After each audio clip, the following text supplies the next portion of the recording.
आदाब, मैं हूं सफदर रिजवी। आप देख रहे हैं लाइव एक्सप्रेस चैनल। आपसे गुजारिश है कि इस चैनल को सब्सक्राइब करें, लाइक करें, शेयर करें और कमेंट करें। अब देखें एक अहम खबर। लखनऊ स्थित अब्बास बाग की करबला का मामला तूल पकड़ता जा रहा है और लोगों के बीच चर्चा का केंद्र बना हुआ है।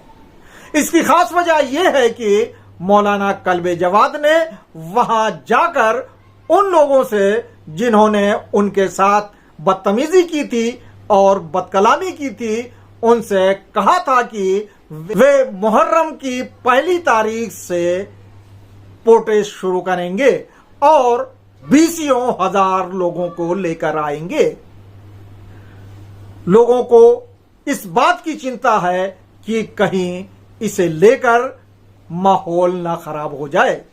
वहां पर मैरिज हॉल बनाने वाले रचित टंडन का कहना है कि अगर मौलाना कल्बे जवाद बीसियों हजार लोगों को लेकर करबला आएंगे तो वे पानी की सबील लगाएंगे और उन्हें समझाने की कोशिश करेंगे।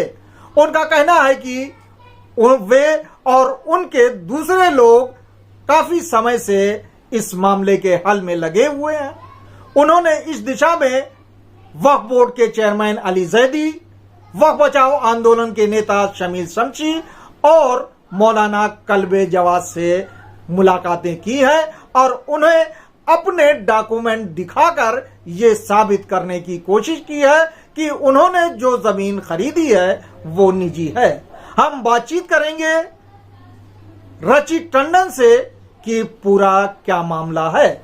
इससे पहले ये बताते चलें कि ये मामला पिछले कई साल से चर्चा का केंद्र बना हुआ है। इसे लेकर पिछले दिनों मौलाना कल्बे जवाद ने लखनऊ के डीएम सूर्यपाल गंगवार के खिलाफ भी आग उगला था और उस समय जब हमने सूर्यपाल गंगवार से बात की थी तो उन्होंने यही कहा था कि रेवेन्यू रिकॉर्ड में इससे संबंधित डॉक्यूमेंट नहीं है और अगर मौलाना कल्बे जवाद या उनके किसी समर्थक के पास इससे संबंधित डॉक्यूमेंट हो तो उस पर विचार किया जाएगा। लेकिन अभी हाल ही में मौलाना कल्बे जवाद, मौलाना धोबी और उनके दूसरे समर्थकों ने अवैध निर्माण के स्थल पर जाकर मुआयना किया, जहां उनकी तू मैं हुई। बस कसर इतनी थी कि मारपीट नहीं हुई, लेकिन उनके साथ बदतमीजियां जमकर हुई। इसी पर उन्होंने प्रतिक्रिया जताई थी कि वे प्रोटेस्ट करेंगे। पूरे मामले में रचित टंडन का क्या कहना है, हम उनसे जानना चाहेंगे कि ये पूरा मामला क्या है, विवाद की जड़ क्या है। भाई साहब नमस्कार। सबसे पहले तो जितना सम्मान आपकी नजरों में करबला का है उतना ही सम्मान हमारा भी है, उतना ही सम्मान हम भी रखते हैं करबला का, उस पे हमारी भी आस्था जुड़ी है। करबला को बादशाह मोहम्मद अली शाह ने सन 1838 में अपना बाग, जिसको अब्बास बाग कहते हैं, अपने वजीर रफीकुद्दौला को दिया था। रफीकुद्दौला को उसमें उन्होंने लिखा है बाग ममलूका, यानी सदैव मेरी मिल्कियत में रहने वाला बाग। अगर मिल्कियत बादशाह की थी तो वजीर को वक्फ करने का कोई भी हक नहीं था और ना ही उन्होंने कोई वक्फ करी। उन्होंने उसी को वक्फ माना जितना उनको हजरत अब्बास की रोजे के लिए जमीन दी गई थी। 1862 में भी जब बंदोबस्त बना तो ये संपत्ति उनकी निजी संपत्ति दर्ज हुई।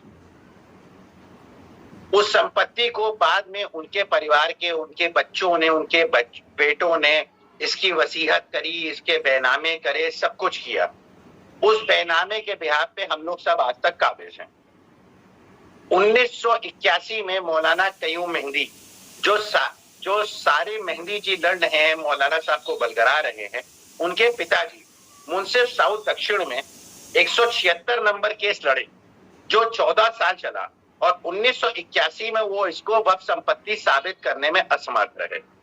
इस वाद के बाद शिया सेंट्रल वक्फ बोर्ड ने पुराना रजिस्ट्रेशन जो 245 नंबर से था उसको फाड़ करके 2596 से नया रजिस्ट्रेशन दर्ज कर लिया गया।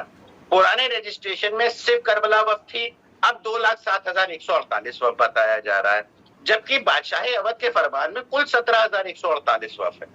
उसको मैं मानता हूं, इसको मैं नहीं मानता हूं। माननीय उच्च न्यायालय से भी काफी केसेस चले हैं, जिनमें से एक कंटेम्प्ट का केस था एसडीएम के विरुद्ध 2363 सन 2015, हुसैन अब्बास बनाम एसडीएम सदर लखनऊ। उसमें भी एसडीएम ने अपना हलफनामा प्रस्तुत किया है और बताया है कि बादशाह ने कुल 17,000 जमीन दी थी। जिस स्टैम्प पेपर पे ये वफनामा बनाया गया है 1845 का, वो 1860 के बाद कलकत्ता प्रिंटिंग प्रेस में छपना शुरू हुआ।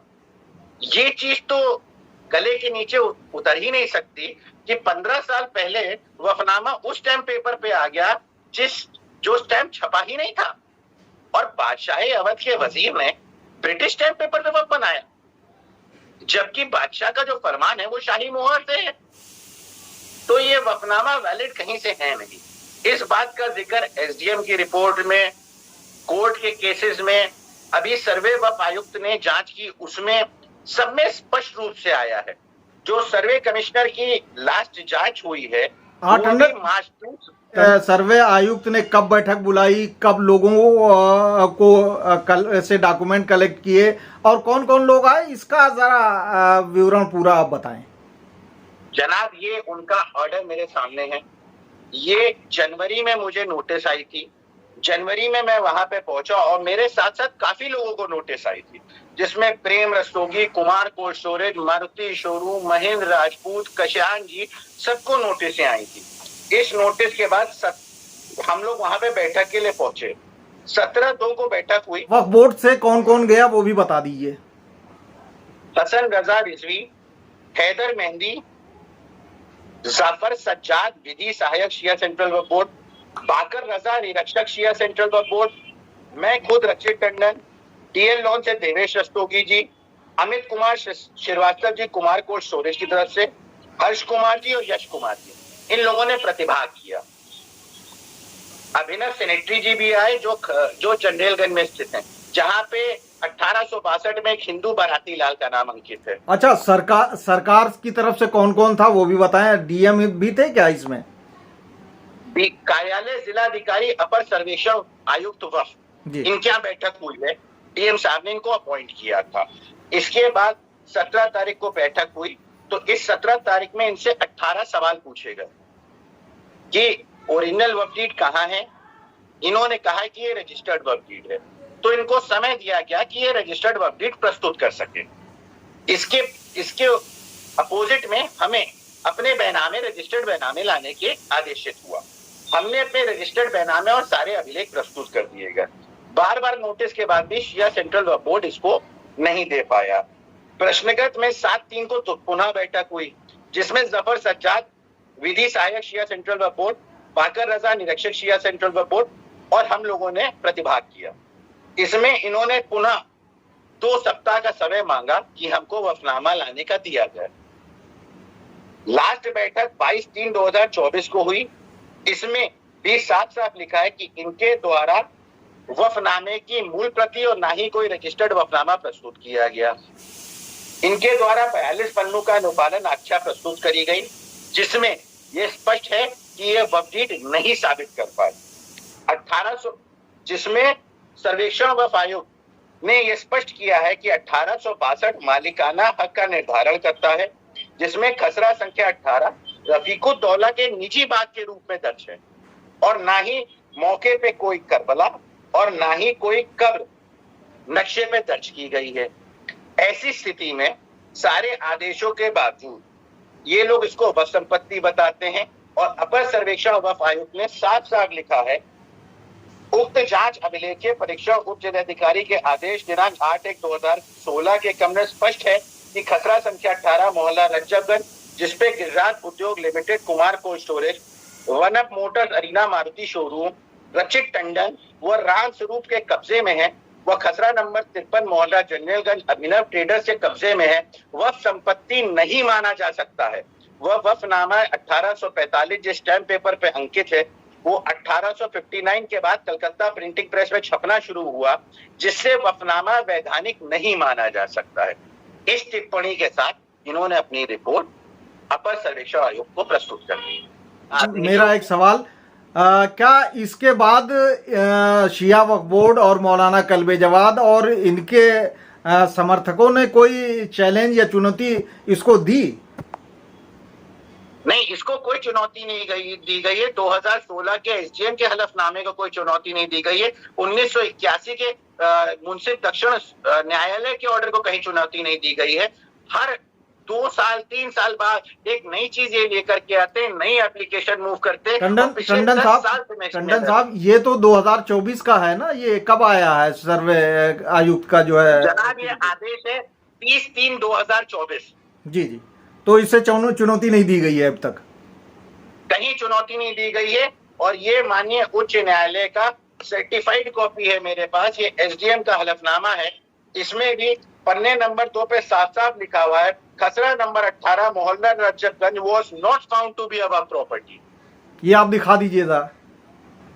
ये साहब, ये न्यायालय का आदेश है, ये हाईकोर्ट से मैंने निकलवाया है। पेज नंबर, पे एसडीएम सदर अरुण कुमार जी थे और ये उन्होंने साफ साफ लिखा हुआ है जो मार्क थे। थोड़ा सा इधर कर दीजिए, थोड़ा सा राइट कर दीजिए। जी जी जी जी जी, ठीक है। इसमें साफ साफ लिखा है कि खसरा नंबर 18 वक्फ संपत्ति नहीं है। जी, और खसरा नंबर 18 पर ही ये लोग दावा करते हैं।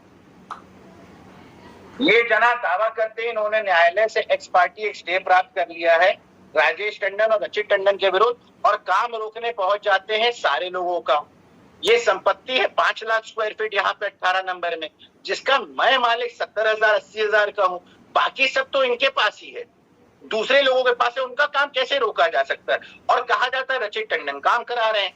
मैं अपने मैरिज लोन पे हूँ और मेरे यहाँ एक भी ईटा नहीं रखा गया। मौलाना कल्बे जवाद का कहना है कि ये वक्फ लैंड है और बड़ी तेजी से अवैध निर्माण चल रहा है ना? तो इसी को लेके वो अपने समर्थकों को, कुछ चंद लोगों को लेके पहुंचे थे। उस पे आप लोगों को क्यों एतराज है? जनाब, एक तो वो पीछे गए थे, जो मेरी संपत्ति नहीं थी, वो महेंद्र श्री रामस्वरूप जी की संपत्ति पे गए थे। जो पार्टी नहीं है, कोर्ट में स्टे उनके ऊपर वैलिड नहीं है, उनका काम वो कैसे रोक सकते हैं? टंडन साहब, जब आपको वो छेड़ नहीं रहे हैं, जब आपको वो रोक नहीं रहे हैं, तो आप सामने क्यों आ रहे हैं? जनाब, क्योंकि यहाँ पे रामस्वरूप जी जो है वो अनपढ़ हैं। रामस्वरूप जी जो है वो अनपढ़ हैं। 17 बैनामे हुए हैं यहाँ के, और सब हिंदू परिवारों को हुए हैं। कोई यहाँ पे उनके खिलाफ डरता है, आवाज नहीं उठाता है। मौलाना साहब आलिम हैं, मैं उनकी बहुत इज्जत करता हूँ, परंतु जो उनके अगल बगल लोग हैं, सारे मेहंदी जी या उनके सुपुत्र या और ये विवाद लंबे समय से चल रहा है, और आप लोगों ने इस सिलसिले में समय समय पर वक्फ बोर्ड और मौलाना और दूसरे लोगों से बातचीत की है। मौलाना कल्बे जवाद साहब से भी आपके लोगों या आपकी बातचीत हुई है, और वक्फ बोर्ड के चेयरमैन से भी बात हुई है। उसमें आप लोग उनको संतुष्ट कर सके हैं या संतुष्ट नहीं कर पाए अपने डॉक्यूमेंट के आधार पे? सफदर साहब, मैं मौलाना साहब से सन 2014 में मिला था। मेरे मित्र हैं, लखनऊ के पुराने शिया परिवार से ताल्लुक रखते हैं और मेरे स्कूल के क्लास फेलो थे। मैं उनके साथ मौलाना कल्बे जवाद साहब के यहाँ सन 2014-15 में गया था और मैंने उनके पैर छुए थे। उन्होंने मुझे मेरे कागज देखे थे, मुझे आशीर्वाद दिया था कि जाइए, आपका काम कोई नहीं रोकेगा। और वक्फ बोर्ड में उस टाइम वसीम रिजवी जी थे, किसी को भी कोई रुपया देने की जरूरत नहीं है, मैं आपके साथ हूँ। अब शिया सेंट्रल वक्फ बोर्ड चेंज हो गया, अब वो उनकी तरफ से आ रहे हैं, जबकि वो मुझे आशीर्वाद दे चुके हैं। या तो वो ये बात भूल गए हैं या उनको अगल बगल के लोगों ने बलगरा दिया है। नहीं, आपने बड़ी अच्छी बात कही कि आप मिले और उनको चीज़ें स्पष्ट कराई, डॉक्यूमेंट दिखाए, और उसके बाद फिर जो है उन्होंने आपसे कहा कि आपका कोई काम नहीं रोकेगा। उसके बाद हमारे ख्याल से एक बार नहीं, कई बार वो इस करबला को लेके आवाज़ उठा चुके, धरना प्रदर्शन भी कर चुके, और अभी हाल ही में उनके लोग जो गए हैं, जो तूतू मैं और जिस तरह का माहौल बन गया था, वो बहुत ही खराब है, अच्छी बात नहीं थी जिस तरह की बातें की गई हैं जनाब, ये उनसे। लखनऊ के माहौल के लिए बिल्कुल अच्छा नहीं है। कल्बे जवाद साहब जब से शिया सेंट्रल वक्फ बोर्ड में नए चेयरमैन साहब आए हैं और उनको यहाँ का प्रशासक नियुक्त किया है, उसके बाद ये सब चीजें शुरू हो गई। उससे पहले वो हमारी चीजों से मुतमईन थे, हमें आशीर्वाद दिया है, हम खुद गए थे घर पे, वो घर पे निकले, वो अपनी ड्रेस में नहीं थे, फिर वो अंदर गए, उन्होंने ड्रेस पहनी, वो आके अपने सीट पे बैठे, मैंने उनके पैर छुए, उनको अपने सारी कागजात समझाए, मैं उनका बड़ा सम्मान करता हूँ। जब से वो यहाँ प्रशासक नियुक्त हुए हैं, वो उन्हीं की चिट्ठी पत्री पे ये वक्फ सहायक आयुक्त साहब ने डीएम कैसेस की जांच करी है। मैंने एप्लीकेशन नहीं दी थी, उन्होंने दी थी। आपके कई लोगों ने बताया कि ये सब जो है उनके चाचा सारिम मेहदी हैं, वो करवा रहे हैं। तो सारिम मेहदी साहब को आप लोग क्यों नहीं संतुष्ट कर पाए अपने डॉक्यूमेंट के आधार पे? सारिम मेहंदी के पिताजी श्री कयूम मेहंदी 1981 में हार चुके हैं। माननीय सिविल मुंसिफ दक्षिण मेरे पास उसका न्यायालय का रखा हुआ है, ये उनका केस है। कयूम मेहंदी साहब उनके पिताजी थे, ये 1981 में हार चुके हैं। इनको मुझसे पता नहीं क्या दिक्कत है, यहाँ के परिवारों से पता नहीं क्या दिक्कत है, या ये हो सकता है कि कब्रों की जगहें खत्म हो गई हो तो ये जगह लेना चाह रहे हो, जिससे यहाँ पे कब्रों का कारोबार हो सके सारे में। टंडन साहब, जो जिस तरह की बातें आज से 3 दिन 4 दिन पहले हुई हैं दोनों पक्षों के बीच में, वो तो अच्छी बात नहीं है। जिस तरह से उनसे कहा गया कि आप किस लिए आए हैं, जबकि वो विवादित लैंड है, मान लेते हैं विवादित लैंड है, एक पक्ष जो है उस पर अवैध निर्माण कर रहा है, वो तो सिर्फ मुआयने के लिए गए थे, देखने के लिए गए थे, क्योंकि जो पुलिस ने उनसे कहा था कि जो है पुलिस ने ये कहा कि हमने सारा काम रुकवा दिया है, तो वो सच्चाई जानने के लिए गए थे। जी, आपको रुकना, पूरी बात आप बताएं। पुलिस ने उनसे कहा कि जहां यथास्थित है आरआर लॉन पे, वहां कार्य कोई नहीं हो रहा, जहां पे न्यायालय का स्टे है, आप मुझ पे केस करके क्या 25 लोगों का जो और लोगों का काम रोक लेंगे? वो उनपे वाजिब नहीं है, वो उनपे बाइंडिंग नहीं है ऑर्डर, जब तक वो उस केस में पार्टी नहीं है। पहली चीज। दूसरी चीज, जब मौलाना साहब आ गए, अगर उनसे किसी ने बदतमीजी की और वो हमारी तरफ का है, तो मैं हाथ जोड़ के उनसे क्षमा चाहता हूं। इसमें मेरा कोई भी रोल नहीं था, इसमें मेरा कोई भी रोल नहीं रहा है। जिन लोगों ने बैनामे कराए हैं इस जमीन पे, विवादित जमीन पे, क्योंकि ये जब तक केस चलेगा तब तक ये विवादित ही कही जाएगी, वो अली जैदी से, चेयरमैन जो वक्फ बोर्ड के हैं, अली जैदी से भी मिल चुके हैं, और कई लोगों ने कहा कि अली जैदी संतुष्ट हैं, वो कुछ भी विवाद नहीं करना चाहते, वो चुपचाप हैं, वो मौलाना कल्बे जवाद साहब की तरह विरोध नहीं कर रहे हैं, वो आप लोगों के फेवर में है। कहां तक सच्चाई है? क्या आपके कागज उनका मुंह चुप करा देते हैं? सफदर साहब, शिया सेंट्रल वक्फ बोर्ड सर्वेक्षण आयुक्त क्या हर डेट पे आया है, और हर डेट की उसको पूरी नॉलेज थी, और श्री कल्बे जवाद जी को भी नॉलेज थी। उसके बाद जब वो वहां संतुष्ट नहीं कर पाए, तब उनके विरोध में ऑर्डर हुआ है। अली जैदी जी से कोई मिलने गया हो जो मेरा जानने वाला हो, क्योंकि मैं उनसे अभी तक नहीं मिला हूं, मेरे को पूर्व में शिया सेंट्रल वक्फ बोर्ड से 2019 में नोटिस आई थी, जिसका मैंने पूर्णतः जवाब उनको दे दिया था, और उन्होंने उस पर मुझे एनओसी भी इशू कर दी थी, जो माननीय न्यायालय में मैं प्रस्तुत कर चुका हूँ। 2020 में मेरे दादाजी के नाम से उन्होंने टंडन साहब एनओसी शो कर दीजिए। शिया सेंट्रल वक्फ बोर्ड की एनओसी सबके साइन है। थोड़ा सा नीचे करिए। हाँ जी जी जी, आओ थोड़ा ऊपर कर दीजिए, थोड़ा सा ऊपर करके। हाँ ठीक है जी। ये जनाब फ्रंट पेज है, ये बैक पेज है, इस पे सबके साइन है। उन्होंने स्पष्ट रूप से लिखा है कि जो वक्फ बोर्ड की शांति व्यवस्था बनाए रखने में उप जिलाधिकारी सदर लखनऊ के आदेश दिनांक 8/1/2016 को पूर्ण रूप से स्वीकार करता है जी। इस पे मुझे तो नहीं पता, काफी साइन उर्दू में है, ऊपर उर्दू में लिखा है। बाई पोस्ट मुझे कागज सन 2020 में आया है, और मुझी को नहीं, यहाँ काफी लोग को आया है जितनों को उन्होंने नोटिस करी थी। अच्छा टंडन साहब, पूरा विवाद जो है, क्योंकि मौलाना कल्बे जवाद साहब किसी भी तरह हमें लगता है हथियार डालने के पक्ष में नहीं है। उन्होंने वहां मौजूद लोगों से साफ साफ कहा कि पहली मुहर्रम से यहां उनका प्रोटेस्ट शुरू हो जाएगा और वो 20,000 लोगों को लेके आएंगे। इस पर आपका क्या कहना है? जरा मुहर्रम में वो आएंगे तो हम सबील में पानी पिला देंगे, कुछ खाना खिलवा देंगे। हम लखनऊ का माहौल नहीं बिगाड़ना चाहते और ना हमसे उससे कोई मतलब। मैं एक स्पोर्ट्स पर्सन हूँ और मुझे लड़ाई दंगे से कोई भी मतलब नहीं है। उनसे फिर वार्ता करूंगा, उनको फिर समझाने की कोशिश करूंगा। शमील शमशी से तो आपके अच्छे ताल्लुकात हैं, तो उसको बीच में डाल के आपने इस मामले को हल करने की कोशिश क्यों नहीं की? जी, शमील शमशी जी से मेरे उतने व्यवहार हैं कि मैं एक मैरिज लॉन का ओनर हूँ और उनका शामियाना घर था। बाकी शमील जी को मैं बहुत पूर्व से जानता हूँ क्योंकि मैं भी लखनऊ की पैदाइश हूँ और वो भी यहीं के पैदाइश है। 40 साल हो गए हम लोगों को और मैं तो सन 2006 में 7 में मेरी शादी हुई है। 2006 से मैं खुद इस संपत्ति पे काम कर रहा हूँ।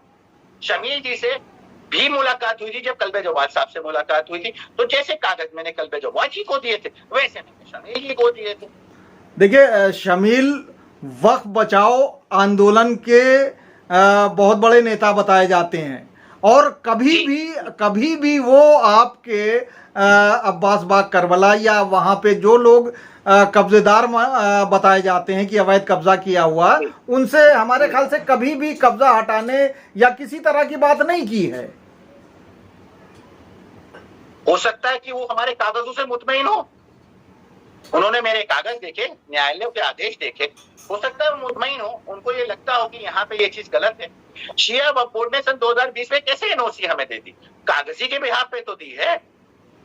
यानी आपका ये मानना है कि मौलाना कल्बे जवाद और उनके चाचा सारिम मेहदी एक अलग लाइन पे हैं और वक्फ बोर्ड के चेयरमैन अली जैदी और शमील शमशी अलग लाइन पे हैं। उनको समझ में आ गया है कि डॉक्यूमेंट के आधार पर ये जगह जो लोगों ने बैनामा कराई है उनकी है। जनाब, जब ये आदेश हुआ 30/3 सन 2024, अभी 4 महीने पूर्व, तो इसकी में तो 4 बार खुद ही सब शिया वक्फ बोर्ड के लोग आए थे। ये ऑर्डर मैं आपके सामने रख रहा हूँ, इसकी पत्रांक संख्या 956 अस 2023-24 दिनांक 30/3/2024 कार्यालय जिलाधिकारी अपर सर्वेक्षण आयुक्त क्या की है। 3 बार उनके सारे वक्फ बोर्ड के कार्यकर्ता वहां आए, उन्होंने बहस करी, उन्होंने अपने कागज प्रस्तुत किए, मैंने अपने कागज प्रस्तुत किए, उसके बाद ही तो ये ऑर्डर हुआ है। तो उनको नॉलेज तो सारी है ही। आप शुरू में ही बता रहे थे कि फर्जी डॉक्यूमेंट पेश किए गए हैं, फर्जी डॉक्यूमेंट बना दिए गए हैं, टेम्परिंग की गई है। ये जमीन कितनी जमीन का दावा करता है शिया वक्फ बोर्ड या मौलाना कल्बे जवाद, और आप लोग कितनी मानते हैं कि दरगाह या करबला की कितनी जमीन होगी? मैं आपको इसके बारे में बता दूं, शिया सेंट्रल वक्फ बोर्ड में जो पुरानी दरगी थी उसको 1981 के बाद फाड़ा गया और 1992 में झूठे वफनामे के आधार पे 2,07,148 दर्ज कर दी गई। जबकि बादशाही अवध ने 1838 में फरमान द्वारा सिर्फ 17,148 जिरा मुकस्सर जमीन दी थी, जिसको फारसी में कहते हैं हफ्ता-10,000 यज्ञ चहल वहस। फिर मैं प्रोफेसर एस ए जफर साहब के पास गया जो पूर्व पर्शियन डिपार्टमेंट के हेड थे, उन्होंने भी 17,148 लिख के दी। तो जब बादशाह ने दी ही 17,000 तो वजीर 2,07,148 वक्फ कैसे कर देगा? पहला सवाल। दूसरा सवाल, 1845 का वफनामा ब्रिटिश स्टैम्प पेपर पे क्यों है, जबकि ब्रिटिशर्स अवध में 1857 की गदर के बाद आए। तो जब यहाँ पे बादशाह के वजीर ने ब्रिटिश स्टैम्प पेपर पे वक्फ बनाई जो 1859 के बाद छपना शुरू हुआ है। जिस तरह का माहौल पिछले दिनों बना था, और वो हमारे ख्याल से आपके जानने वाले लोग होंगे जिन्होंने बदतमीजियां भी की मौलाना कल्बे जवाद साहब से और उनसे कहा कि आप यहाँ मत आइए, उनकी कहा कि आप पगड़ी पहन के झूठ बोलते हैं और खुम ज़कात की रकम खाते हैं। इसके अलावा और भी बहुत आपत्तिजनक बातें कहीं। साथ ही साथ उनका अवैध निर्माण चल रहा है। क्या आप हाईकोर्ट के आदेश का सम्मान करते हुए उन लोगों से ये कहेंगे कि वो अवैध निर्माण रोक लें? जनाब, पहली बात तो ये वक्फ ट्रिब्यूनल में केस चल रहा है, उच्च न्यायालय में नहीं है। दूसरी बात, यथास्थिति का आदेश मेरे पे है, उन पे नहीं है। वो उसमें पार्टी नहीं है, वो उन पे बाध्य नहीं है। उनका निर्माण अवैध यदि है तो मौलाना साहब को न्यायालय में उनको पार्टी बनाना चाहिए, उनके ऊपर भी वो ऑर्डर एप्लीकेबल हो जाएगा। अगर रचित टंडन पे केस है तो कोई महेंद्र राजपूत का काम कैसे रोक सकता है? आप मुझे बताइए सफदर साहब, मैं आप पे केस करूं और प्रॉपर्टी 50 लोगों की लिख दूं, उसमें स्टे हो जाए तो क्या वो 50 लोग काम रोक देंगे अपना?